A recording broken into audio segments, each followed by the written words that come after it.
Hi everybody, my name is Ashley Van Leeuwen. I'm an international student from Toronto, Ontario, Canada.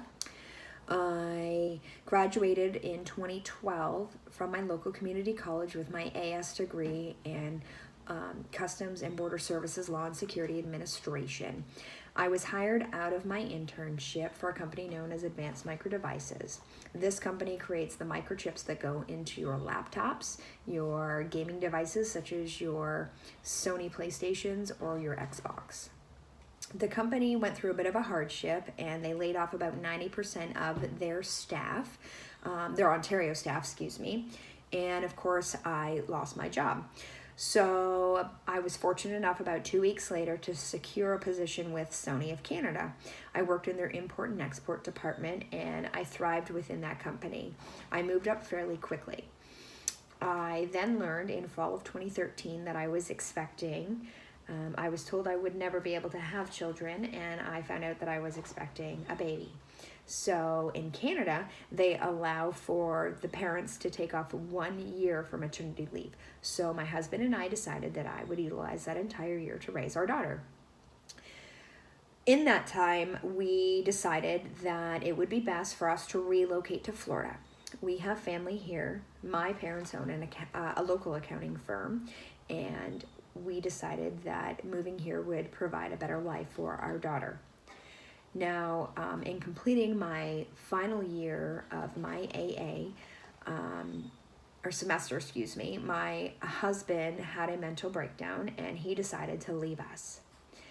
Then we fast forward to fall of 2017, and my 2.5-year-old daughter at the time was diagnosed with type 1 diabetes.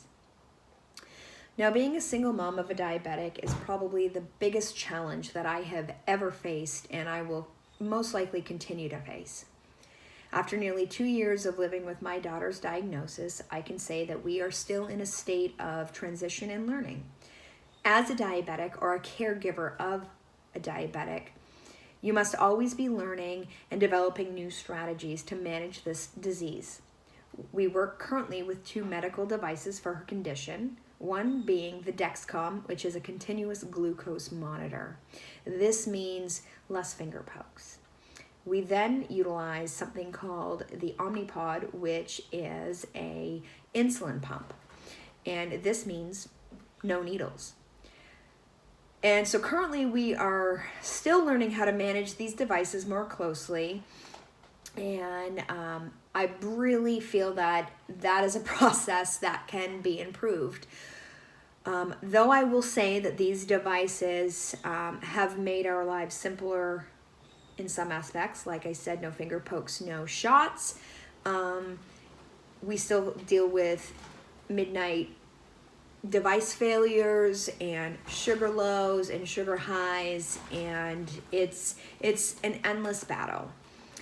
Now, I'm not complaining, please don't get me wrong, because this is a manageable condition and I'm thankful that it wasn't something worse.